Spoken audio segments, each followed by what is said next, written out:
एकजुटता जिंदाबाद, भाकपा माले जिंदाबाद। कॉमरेड दीपंकर जी। अध्यक्ष मंडल के साथियों और बदलो बिहार महाजुटान के सम्मानित मंच, मैदान में उपस्थित संघर्षशील बिहार के बहादुर साथियों, आप सबों को पार्टी की ओर से मेरा इनकलाबी सलाम। अभी बिहार में यात्राओं का दौर चला, कई यात्रा आप लोगों ने देखी है। एक यात्रा हमारे गिरिराज सिंह कर रहे थे, हिंदू स्वाभिमान के नाम पर त्रिशूल बांट रहे थे। एक यात्रा मुख्यमंत्री की चल रही थी, प्रगति यात्रा, और हमने देखा कि मुख्यमंत्री अब इस कदर घबराए हुए हैं, जनता से डरे हुए हैं, सरकार इस कदर जनता से कट चुकी है कि मुख्यमंत्री यात्रा करते हैं पुलिस के घेरे में, अफसरों के साथ, एनडीए के कुछ नेताओं के साथ। जनता से कोई लेना देना नहीं है और जनता अपनी आवाज़ ना उठा सके, इसके लिए पूरी तैयारी है। माले के नेताओं को घर में नज़रबंद कर दो, थाने में बैठा के रखो, नीतीश जी की यात्रा समाप्त हो जाए, अब इसके बाद माले के नेताओं को छोड़ देना है। पूरे बिहार में ही दिखा। बेगूसराय में हमारे छात्र नेता नौजवान सोनू फरनाज दिन भर थाने में बैठा के रखा गया। अभी अभी गया में गए थे, तारिक अनवर, शेख शाहजहां, छात्र नेता, नौजवान नेता, माले के नेता, कुणाल किशोर, विश्वविद्यालय के शोधार्थी, सबको पता नहीं क्या डर है नीतीश जी को। किसी को फतेहपुर में थाने में, किसी को बोधगया के थाने में।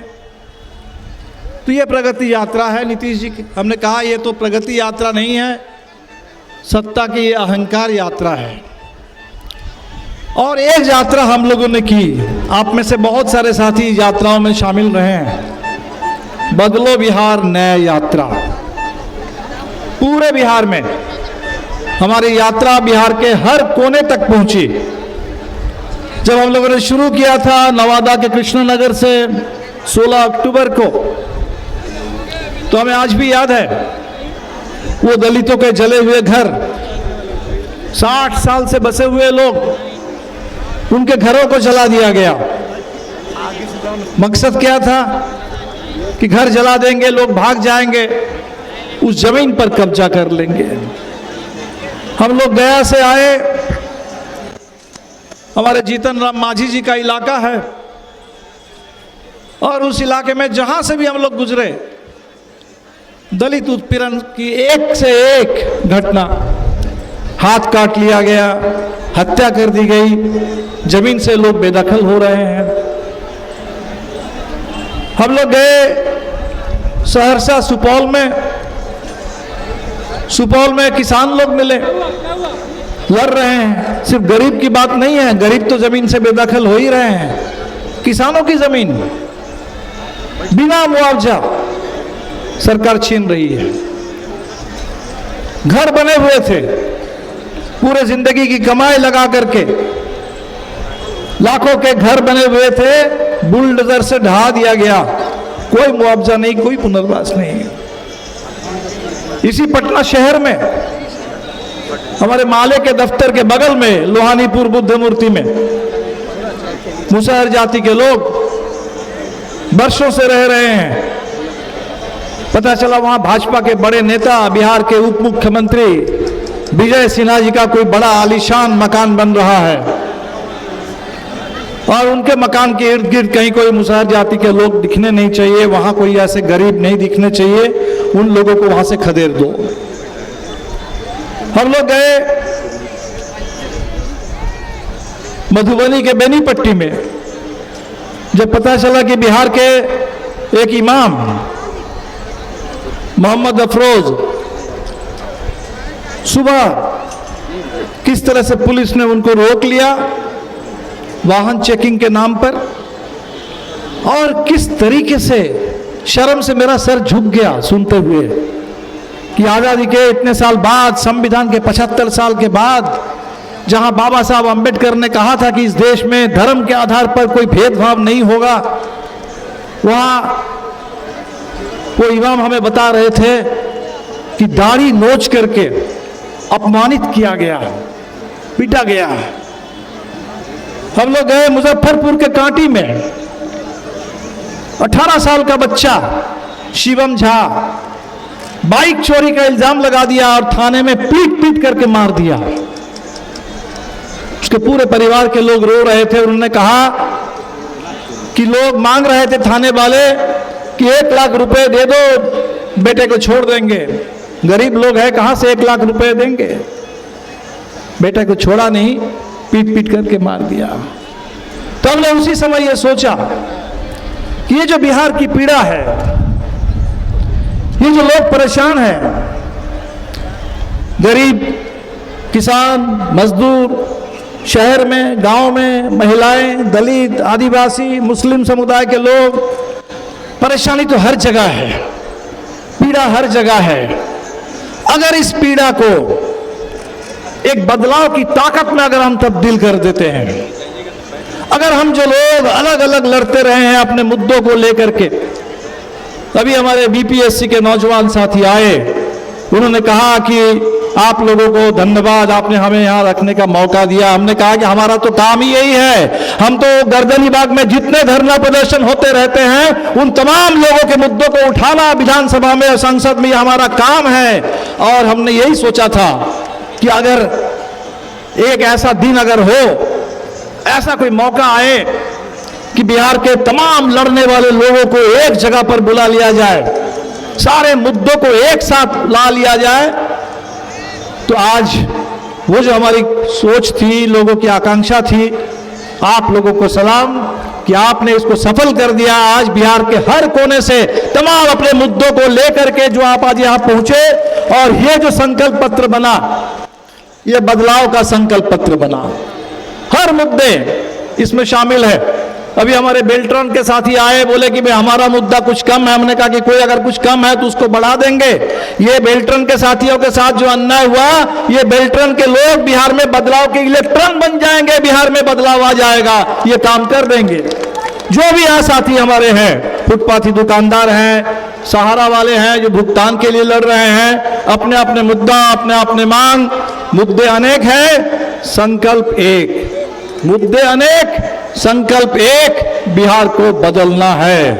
और बिहार को बदलने के लिए आज ये जो महाजुटान, यहां से हम बदलाव का शंखनाद कर रहे हैं। हमने देखा कि अभी एक सर्वे आया है, चुनाव का साल है, सर्वे वालों का काम है कि जनता से थोड़ा पता किया जाए कि भाई लोगों का मूड क्या बन रहा है। तो कुछ लोगों ने सर्वे किया, तो सर्वे में पता चला कि 50% लोगों ने कह दिया, जो बात आज आप गांधी मैदान में कह रहे हैं, ये आपकी बात सिर्फ नहीं है। बिहार में 50% उस सर्वे का जो परिणाम है कि 50% ने कह दिया कि सरकार बेकार है और इस सरकार का समय समाप्त हो चुका है, अब इस सरकार को बदल देना है, 50% ने कह दिया। आगे और 25% है, अभी मन नहीं बना पाया कि सरकार को बदलना है, लेकिन मान लिया कि सरकार बेकार है। 75% कह रहे हैं कि सरकार बेकार है। तो 75% लोग जब मान लेंगे कि सरकार बेकार है और बदलना है, तो वो एनडीए वालों को, भाजपा वालों को ख्याली पुलाव पकाने दीजिए, उनको बोलने दीजिए कि हमने महाराष्ट्र कब्जा कर लिया, दिल्ली कब्जा कर लिया, बिहार कब्जा कर लेंगे, उनको बोलने दीजिए। हमारे बगल में झारखंड है, अभी अरूप जी बोल के गए हैं कि झारखंड में जहां माले की ताकत, जेएमएम की ताकत, राजद की, कांग्रेस की ताकत मिल गई, तो वो धनबाद में वहां भाजपा हाफ हो गई और बगल के बोकारो में भी भाजपा साफ हो गई। तो पूरे झारखंड ने जिस तरह से भाजपा को रोका, तो बिहार क्या पीछे रहेगा? बिहार आगे बढ़ेगा। 2020 में जहां गाड़ी रुकी थी, गाड़ी वहां से आगे बढ़ेगी। 2024 में जहां हम परिणाम ले आए, 1/4 सीटें लोकसभा के चुनाव में नीतीश जी के भागने के बाद वो बिहार ने दिया, दक्षिण बिहार में, सीमांचल के इलाके में। तो इस बार जरूर हम सब लोग मिलकर जब करेंगे तो बिहार बदलेगा। बदलाव के संकल्प के साथ, बदलाव के साझा एजेंडा के साथ हम लोग यहां से जाएंगे। अभी तो ये अंगड़ाई है, आगे और लड़ाई है। सब लोगों को मिलकर लड़ना होगा। ये जो एकता बनी है ये शुरुआत है। अलग अलग लड़ेंगे तो उसमें मजा नहीं आएगा। आप देखिए किसानों को एक साथ मिलकर के देश के किसान संगठनों ने तय कर लिया कि दिल्ली में डेरा डालेंगे। दिल्ली की सीमा पर आके बैठ गए, साल भर बैठे रहे। और वो मोदी सरकार, नीतीश जी से भी कहीं ज्यादा घमंडी सरकार, उस घमंडी नेता को पीछे हटना पड़ा। वो 3 कृषि कानून वापस हो गए। अगर वो 3 कृषि कानून पूरे हिंदुस्तान के किसान एकजुट होकर के वापस करा सकते हैं तो मैं तो कहता हूं हिंदुस्तान के और बिहार के मजदूरों से कि वो 4 लेबर कोड भी, आप भी अगर इस तरह एकताबद्ध हो जाए, आपके 4 लेबर कोड भी जाएंगे। और वो जो पेंशन स्कीम आपके वहां है कि पुरानी पेंशन स्कीम लागू करो, वो पुरानी पेंशन स्कीम लागू होकर के रहेगी अगर इस देश में मजदूर और किसानों की बड़ी एकता बन जाए। तो आज ये बड़ी एकता बनाने के लिए, अपने पूरे एजेंडा को एक साथ ले आने के लिए हमें तय करना है। चुनाव का साल है और चुनाव का मतलब क्या है? ये भारतीय जनता पार्टी साजिश करने वाली पार्टी है। गिरिराज सिंह को आपने देखा, जिस समय झारखंड में चुनाव हो रहे थे उसी समय सीमांचल में यात्रा कर रहे थे कि बिहार से थोड़ा सा माहौल गर्म कर दिया जाए, थोड़ा सा यहाँ लोगों को भड़का दिया जाए, हिंदू मुस्लिम का ध्रुवीकरण कर दिया जाए, झारखंड में जाकर के आदिवासियों को भड़का दिया जाए मुसलमानों के खिलाफ, तो काम हो जाएगा। लेकिन देखिए झारखंड के कहा नहीं, इधर उधर के बातों में नहीं जाएंगे। जो हमारा मुद्दा है उस पर लड़ेंगे। स्थानीय लोगों का रोजगार, स्थानीयता का मुद्दा वो अकेले झारखंड का नहीं है, वो बिहार का भी मुद्दा है। बिहार के नौजवानों को रोजगार चाहिए, सुरक्षित रोजगार चाहिए और बिहार के नौजवानों को पलायन ना करना पड़े, बिहार के अंदर रोजगार मिले। 70% हो, 80% हो, यहाँ पूरे बिहार के स्थानीय नौजवानों को ग्रुप सी ग्रुप डी की नौकरी में प्राथमिकता मिलनी चाहिए। ये मुद्दा बिहार का भी है। मुद्दा वो जो बिजली का सवाल यहां आया है, 200 यूनिट बिजली फ्री, झारखंड के गरीबों ने कहा ये मुद्दा तो बिहार का भी है। 200 यूनिट बिजली फ्री मिले। हमारे मोदी जी ने कहा था कि 2022 में आजादी के 75 साल पूरे हो जाएंगे। अमृत काल में सबके लिए पक्का मकान में सबके लिए बिजली, सबके लिए पानी की सुविधा। और आप देखिए पूरे बिहार में पक्का मकान कहाँ बन रहे हैं। मकान बनना तो बंद, जो बना हुआ था उसको ढा दिया जा रहा है। बिजली जहां पहुंची थी, अब उन घरों को अंधेरे में डुबोने के लिए वो स्मार्ट मीटर ला रहे हैं ताकि बिजली वो भी सिर्फ बड़े लोगों को ही मिले, गरीबों को घर में बिजली ना मिले, गरीबों के घर में कोई बत्ती ना जले, इसकी भी पूरी तैयारी हो रही है। तो बिजली का मुद्दा ये हमारा मुद्दा है। ये महिलाओं के लिए 400 रुपये आप पेंशन देते हैं बुजुर्गों को, अगर 2500 रुपये झारखंड के महिलाओं को मिल सकते हैं, 19 साल से लेकर 49 साल तक की महिलाओं को, तो क्या बिहार के महिलाओं को 2500 रुपये बिल्कुल नहीं मिल सकते? मिल सकते। ये मुद्दे हैं, तय कर लेना होगा कि इसी एजेंडे पर बिहार में जब चुनाव आएगा, इधर उधर की बात पे नहीं जाएंगे, भारतीय जनता पार्टी की किसी साजिश में नहीं फंसेंगे। बिल्कुल बिहार के किसान, बिहार के गरीब, बिहार के मजदूर, बिहार की महिलाएं, उनके सवालों पर चुनाव होगा। ये तय करके हम लोग आज यहां से जाएंगे कि बिहार में चुनाव हमारे एजेंडे पर होगा। चुनाव आया है, रैलियां हो रही है, जातीय रैलियां हो रही है, अलग अलग जाति के नाम पर सबकी अपनी अपनी पहचान है, सबके अपनी अपनी गरिमा है, अपने अपने सवाल है। जातीय रैलियां हो रही है। तो ये जाति के नाम पर ये कोशिश तो होती है। हम तो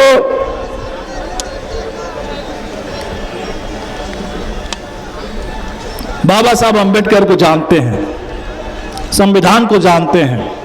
हम तो जानते हैं कि ये जाति प्रथा जो है सबसे ज्यादा उसका इस्तेमाल उत्पीड़न के लिए, हिंसा के लिए, लोगों को बाहर करने के लिए, उनकी उपेक्षा के लिए ये हुआ है।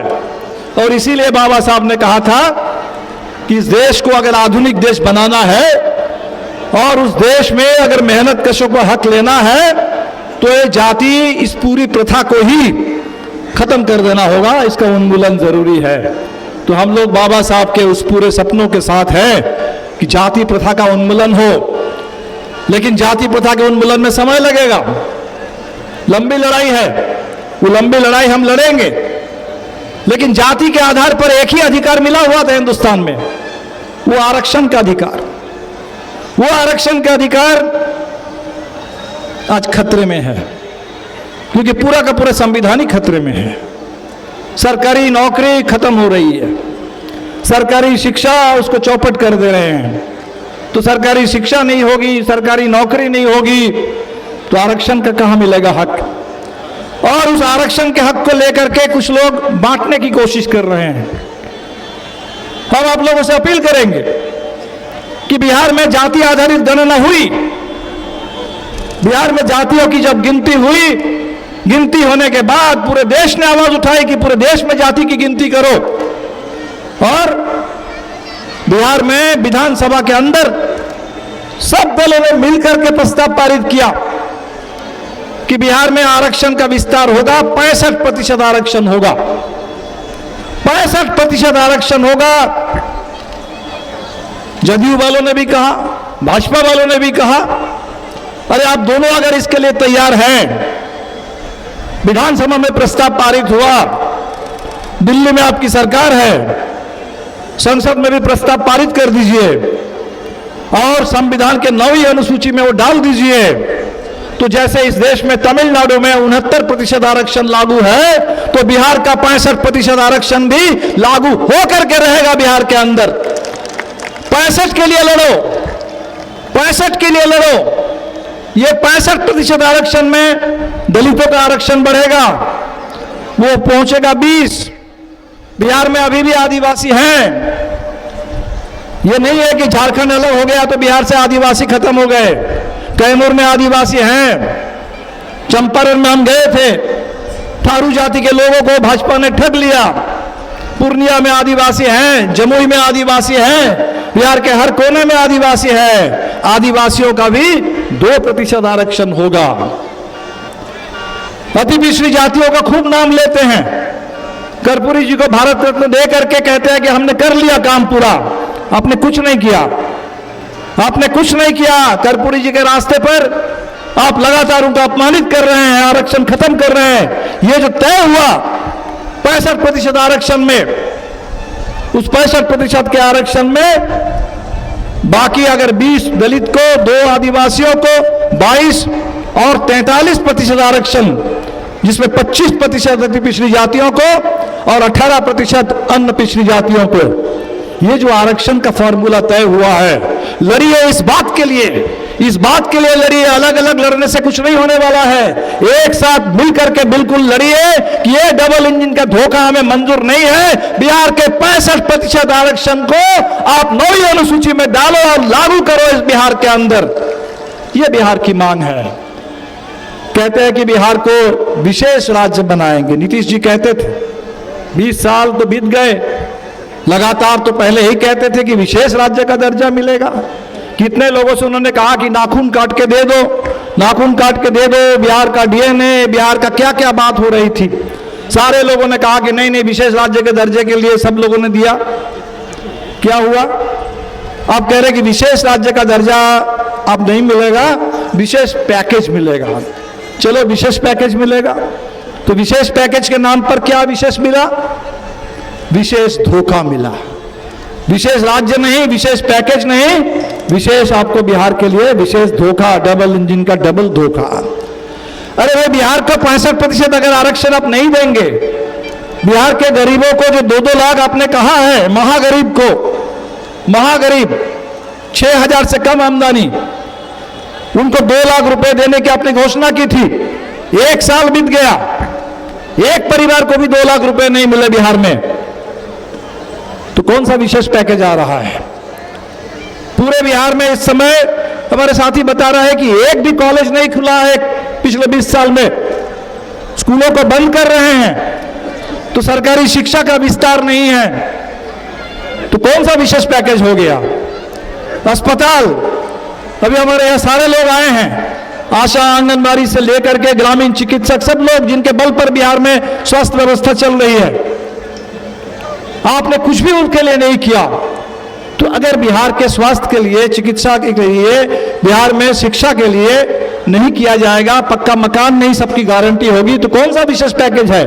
हवाई अड्डा बन जाने से, 1-2 और हवाई अड्डे बन जाएंगे, कुछ सड़कें बन जाएगी, तो बिहार के लिए विशेष पैकेज हो जाएगा? ये विशेष पैकेज के नाम पर ये विशेष धोखा है। हमें तो चाहिए कि बिहार में ये जो सारे सवाल आज आप लोगों ने उठाए हैं, इन सवालों पर काम हो, यही बिहार के लिए विशेष पैकेज होगा। जाति के आधार पर आरक्षण था, उसको खत्म कर रहे हैं, हजारों तरीके ढूंढ लिए हैं, हजारों तरीके ढूंढ लिए हैं आरक्षण में कैसे कटौती की जाए, कैसे उसको बाईपास करके, लैटरल एंट्री करके किसी को घुसा दिया जाए, जाति के बजाय किसी दूसरे आधार पर लोगों को आरक्षण दे दिया जाए। हर तरह के अतिक्रमण हो रहे हैं, लेकिन हमें रोजगार जो है वो तो जाति के आधार पर नहीं है। रोजगार जो मिलता है वो रोजगार सुरक्षित नहीं है। उस रोजगार में हमारे पास कोई सम्मान नहीं, कोई पहचान नहीं, कोई जीने लायक वेतन नहीं। मांग तो इसलिए उठ रही है कि सरकार ने खुद तय किया कि मिनिमम वेज है, कभी कहते हैं कि 26,000 रुपये होने चाहिए। तो मिनिमम वेज आप ही तय करते हो, मिनिमम सपोर्ट प्राइस आप ही तय करते हो, तो मिनिमम वेज किसी को देते नहीं। मनरेगा में जो मजदूरी है वो बढ़ी नहीं। रसोईया के लिए 1650 पिछले 23 साल से स्कीम चल रही है, 22-24 साल से, और आज भी 1650 रुपये।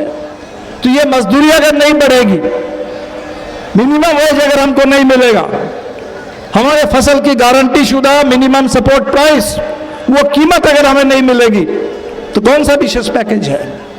तो पूरे बिहार में हमें अपने इन मुद्दों को साथ लेकर के लड़ना होगा कि मैं बिहार को ये चाहिए। विशेष पैकेज के नाम पर धोखा, इसके नाम पर धोखा, उसके नाम पर धोखा, बहुत हो गया है, बहुत हो गया है। 20 साल का समय कम समय नहीं है। बार बार लोगों ने मौका दिया, बार बार मौका दिया है कि चलो ठीक है, एक बार और नीतीश जी को देखा जाए। और नीतीश जी मतलब क्या?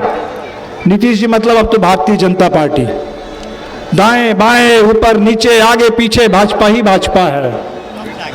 तो भाजपा की जो साजिश है कि बिहार में सत्ता कब्जा करो, और बिहार में सत्ता कब्जा करके क्या करना चाहते हैं? क्या करना चाहते हैं बिहार में सत्ता कब्जा करके? कि बिहार में पूरी तरह से लूट का राज हो, पुलिस का राज हो। वो जो सामंती रोब दाब था, वो जो सामंती उत्पीड़न का जमाना था, जिसको पीछे छोड़ते हुए बिहार आगे बढ़ा है, फिर से बिहार में उसी सामंतवाद को थोप दो। गांव गांव में सामंतवाद ले आओ, महिलाओं को घर में रोक दो, दलितों का उत्पीड़न करो, हत्या कर दो, मूछ रखने पर मार दो। ये जो दलित उत्पीड़न की घटनाएं, ये जो पूरे बिहार में मॉब लिंचिंग, ये जो हुआ है मोहम्मद फिरोज के साथ, बिल्कुल इसी को बना दो नियम। बिहार में ऐसा ही होता रहेगा। तो बिहार को प्रयोगशाला बनाना चाहते हैं, प्रयोगशाला, नफरत के लिए, दमन के लिए, उत्पीड़न के लिए, बुलडोजर राज के लिए। तो बिहार ने तय किया है कि बिहार को वो प्रयोगशाला बनना नहीं है। बिहार हमेशा हमेशा किस चीज का प्रयोगशाला रहा है? संघर्ष का, आजादी के लिए। आज हमने यहाँ वो गीत गाया 1857 में, जो हमारे उस दमर के 1857 के लोग गाते थे। अजीमुल्लाह, उन्होंने लिखा, हम हैं इसके मालिक, हिंदुस्तान हमारा। ये वही गीत है जो पीर अली के ज़माने में, कुंवर सिंह के ज़माने में, अमर सिंह के ज़माने में पूरे आपके मध्य बिहार में, उत्तर प्रदेश में, दिल्ली में गाए जाते थे वो उस समय। ये वो गीत है, बिहार वो जगह है जहाँ से वो आवाज़ उठी थी, वो पूरे आज़ादी की भावना जगी थी। बिहार वो प्रदेश है जहाँ गांधी आए और यहाँ आकर के किसानों के नेता बने चंपारण से, और पूरे हिंदुस्तान के आज़ादी के आंदोलन में किसान आगे बढ़ने लगे। वो प्रदेश है। उस समय तो बिहार झारखंड सब एक था, जहाँ बिरसा मुंडा थे, जहाँ तिलका मांझी थे, जहाँ सिदो कानू थे, जहाँ से अबुआ राज अबुआ दिसुम का नारा उठा कि ये देश हमारा है, राज हमारा होगा। तो बिहार जहाँ भगत सिंह को बटुकेश्वर दत्त मिल जाते हैं, बिहार जहाँ स्वामी स्वाजानंद सरस्वती आकर के किसानों के जमींदारी के खिलाफ वो आंदोलन खड़ा कर देते हैं, जहाँ नक्सलबारी के बाद master Jagdish, comrade Rameshwar Yadav, comrade Ram Naresh Ram मिल करके पूरे सामाजिक न्याय के लिए, बराबरी के लिए, वो आज़ादी आज खतरे में है, वो राष्ट्रीय स्वाभिमान आज हमारे खतरे में है। अब जरा सोचिए, हमारे मोदी जी गए थे अमेरिका में, अमेरिका के राष्ट्रपति के साथ बैठे हुए, मोदी जी बगल में बैठे हुए हैं और ट्रंप जो मर्जी बोले जा रहा है भारत के बारे में, मोदी जी वहां बैठ करके गिड़गिड़ा रहे हैं। हमारे देश के मजदूरों को, एक जमाने में इन लोगों को मजदूर चाहिए था तो इसी बिहार से गिरमिटिया मजदूर लोग कहते थे, जहाजों में भर करके ठूस करके ले जाते थे अपने अपने जगह में काम कराने के लिए। तो बिहार के मजदूर, देश के मजदूर, गरीब मजदूर यहां से गए और आज उनको मजदूरों की जरूरत नहीं है। आज वो चाहते हैं कि बस हम मुनाफा कमाए, दुनिया में बाजार हमारा हो, और भारत के मजदूरों को हथकड़ी, पैर में बेरी लगा करके गुलाम की तरह, अपराधियों की तरह उनको भेजा गया वापस। और मोदी जी के पास इतनी भी हिम्मत नहीं है। छोटे छोटे मुल्कों ने कहा कि यह अन्याय हम बर्दाश्त नहीं करेंगे, मेक्सिको ने इनकार कर दिया, कोलंबिया ने इनकार कर दिया, और मोदी जी कहते हैं कि हम विश्व गुरु हैं, 56 इंच का सीना है और घुटना टेकते हैं। तो मोदी सरकार घुटना टेकेगी अमेरिका के आगे और बिहार चुपचाप बैठ करके देखेगा? बिहार बिल्कुल नहीं देखेगा। ये कुंवर सिंह का बिहार है, ये बिहार बिल्कुल यहाँ शेख पीर का बिहार है, 1857 का, 1942 का बिहार है, 47 का बिहार है। तो आज अमेरिका के सामने, उस समय अंग्रेजों के सामने दलाली करते थे, आज अमेरिका के आगे घुटने टेक रहे हैं। तो आज़ादी का झंडा भी सबसे पहले बिहार से बुलंद होगा। तो बिहार की लड़ाई लंबी लड़ाई है, बड़ी लड़ाई है, सबकी लड़ाई है, साझी लड़ाई है। वो संविधान जिसके बारे में आज बोल रहे हैं अमित शाह, बोल रहे हैं कि भाई जब संविधान के 75 साल पूरे हो रहे हैं, बाबा साहब के बारे में अपमानजनक टिप्पणी उस संसद में खड़े होकर के, इसको बर्दाश्त किया जाएगा? ये अपमान बर्दाश्त किया जाएगा? हम लोगों ने जब यहाँ लिया पूरे बिहार के अंदर कि संविधान का पहला पन्ना, संविधान का वो उद्देशिका, उसको गांव गांव ले चलो, घर घर ले चलो, बाबा साहब का वो संविधान, जिस संविधान ने कहा है कोई भेदभाव नहीं होगा, धर्म के आधार पर, जाति के आधार पर, भाषा के आधार पर, और सबके लिए बराबरी, सबके लिए न्याय, सबके लिए आज़ादी, सबके बीच में भाईचारा, उसकी गारंटी होगी। हमने जब उसको लेकर के पूरा अभियान चलाया तो इसी फुलवारी शरीफ में कॉमरेड गोपाल रविदास जी एक चुने हुए विधायक हैं, दलित विधायक हैं, और नीतीश जी ने, मोदी जी ने ऐसी सरकार बना रखी है, गांव में ऐसा दबदबा है कुछ सामंती ताकतों का, कुछ बड़े लोगों का, उनको स्कूल का उद्घाटन करने से रोक देते हैं, गाली देते हैं, वहां गाली देते हैं अमित शाह, अंबेडकर को गाली देते हैं सड़क वहां संसद में, और यहाँ अंबेडकर की मूर्तियों पर हमले होते हैं, तोड़े जाते हैं, दलित विधायकों के ऊपर हमले होते हैं, दलित सांसद के ऊपर हमला होता है। क्या हो रहा है बिहार में? तो इसीलिए बड़ी लड़ाई है, और बड़ी लड़ाई के लिए बड़ी एकता चाहिए। आज ये शुरुआत है, आप सभी लोग आए, हर कोने से आए, और आपने ये माहौल बनाया। इतनी बड़ी एकता, ये महाजुटान, इसको जारी रखिए, इसको आगे बढ़ाइए। सब लोग जो मिल करके हम लोग लड़ रहे हैं, ये मिल करके अगर लड़ेंगे तभी बात बनेगी। इसलिए और ज़्यादा वो सारे सवाल, वो सामाजिक सवाल है, वो आर्थिक सवाल है, वो हमारे तमाम अधिकारों के सवाल है, संविधान रक्षा का सवाल है, वो किसान की ज़मीन बचाने का, खेती बचाने का सवाल है, गरीबों के पक्के मकान का सवाल है। वो सारे सवाल मिल करके लड़ेंगे तो हम लोग हासिल करेंगे अधिकारों को। ये महाजुटान ने अच्छी शुरुआत कर दी। आप सभी साथियों से अपील करेंगे कि आपने जिस तरह से, जिस उत्साह के साथ, जिस संकल्प के साथ आज यहाँ आए और इसको सफल बनाए, इसको जारी रखिए। जब लौट करके जाएंगे घर घर, जन जन तक इस संदेश को पहुंचाइए। बदलाव का जो शंखनाद हुआ है गांधी मैदान से, वो आवाज़ दिल्ली तक पहुंचेगी, लेकिन ये बिहार के हर गांव में, हर गरीब के घर में, वो जो 25% लोग जो सरकार को बेकार मानते हुए भी अभी सरकार को बदलने वाला निर्णय नहीं ले पाए, उनको भी तैयार करना है। और इस बार बिल्कुल इस सरकार को बदलना है। बदलो सरकार, बदलो बिहार। व्यवस्था बदलनी है, नीतियां बदलनी है और बिहार में पूरा अधिकार चाहिए। तो आज के शानदार कार्यक्रम के लिए आप सभी साथियों को बहुत बहुत बधाई और आपका इनकलाबी सलाम। जय भीम, लाल सलाम। ये सभा जारी रहेगी, हमारे और भाई साथी हैं, बोलेंगे, सुनिए और इस पूरे संदेश को लेकर के जाइए, बिहार को आगे बढ़ाइए। अभी तो ये अंधराई है, आगे बहुत लड़ाई है।